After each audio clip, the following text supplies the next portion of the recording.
is called the Christ. Amen.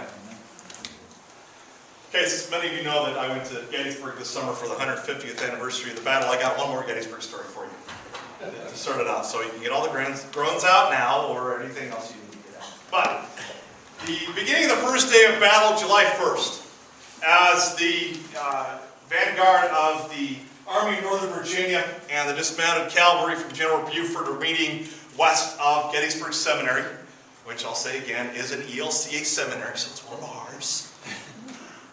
As they meet there, General Heath, who's the general in charge of the brigade that's meeting General Buford, goes back to General Lee, who's 10 miles distant, to say, this is what's going on, this is what's happened. I want to make sure I'm all right before I do what I'm supposed to do. So he shows up to General Lee that morning as the cannon fire off in the distance. And General Lee asks him, General Heath, what's happened?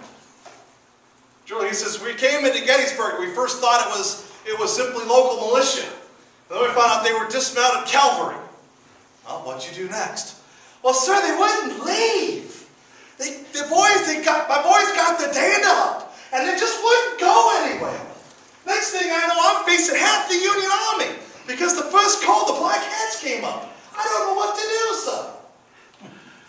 All right, not that great Southernese, but hey, it works. Anyway, General Lee asked him, were my orders clear to you? Did you know what you were supposed to do? But the sense of what the first lesson this morning that God says about Israel, they were stiff-necked. They did what was not right.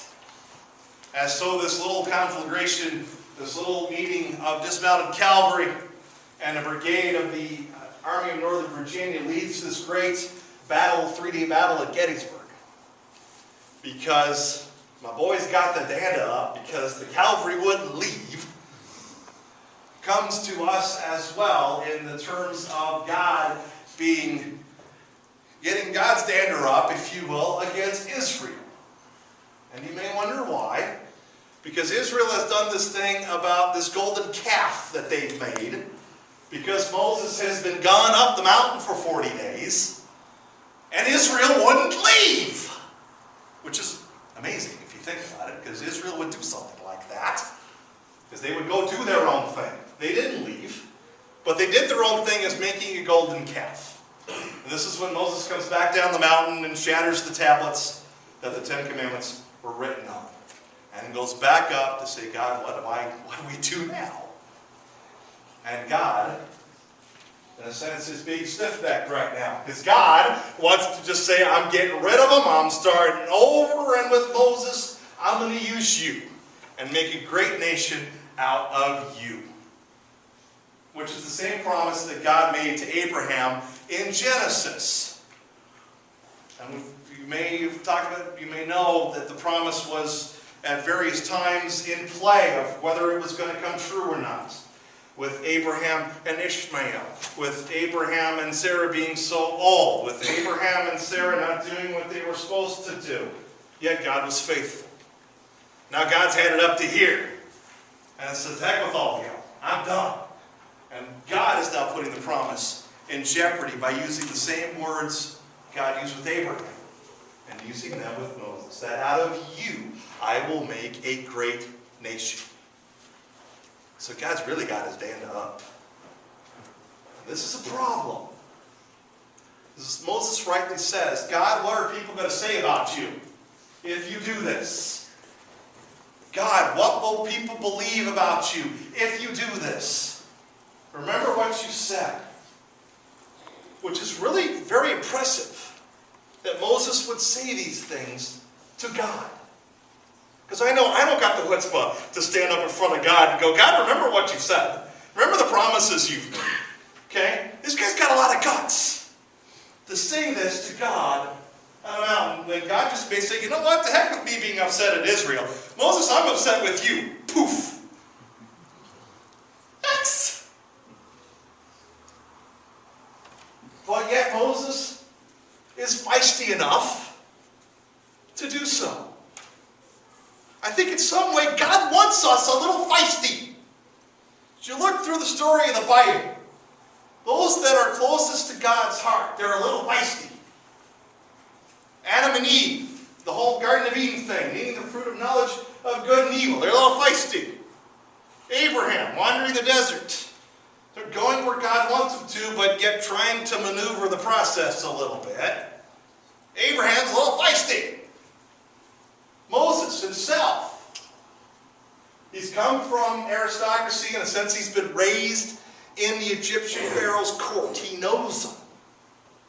He's not intimidated by those that are supposed to be in authority or in power. He's been raised with them. Yet even after all that point, well, back up a second, he has to leave Egypt because he kills an Egyptian overseer. He's got to get out of town to save his own skin.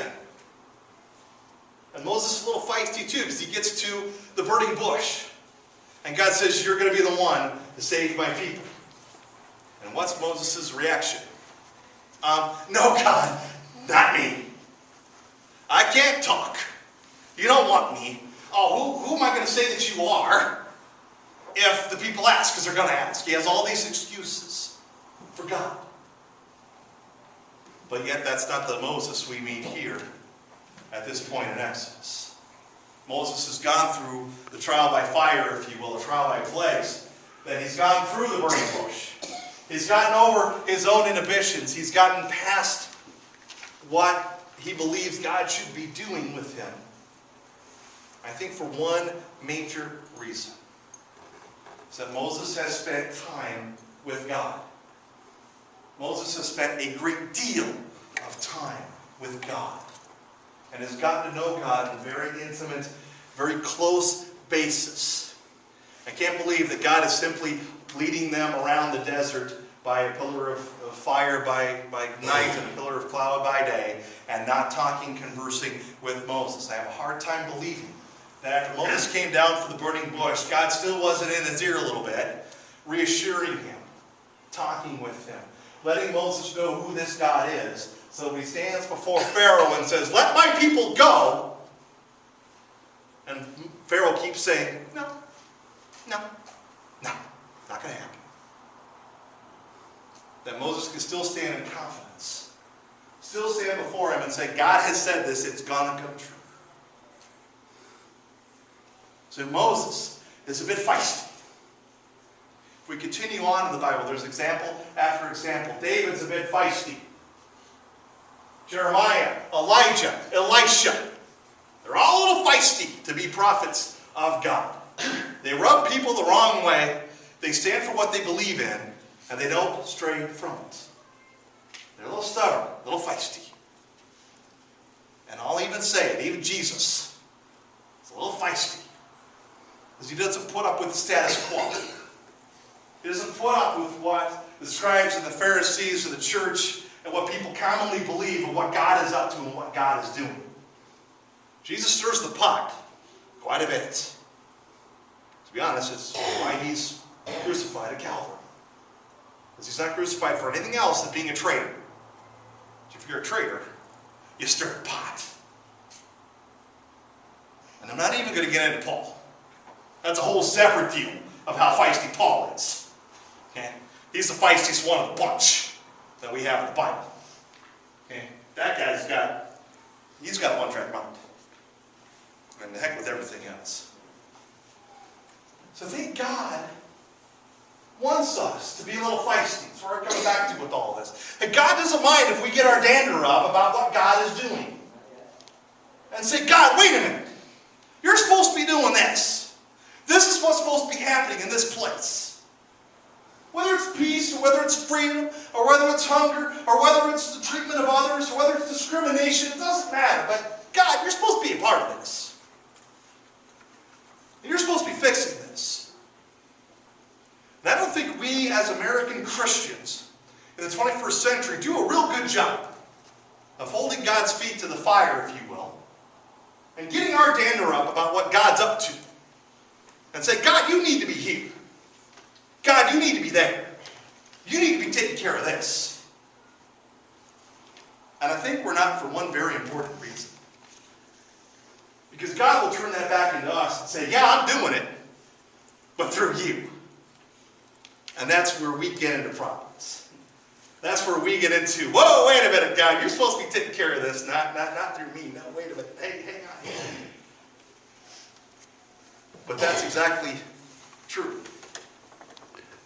Because God with Abraham became father of many nations because God did that through him, even in his feistiness.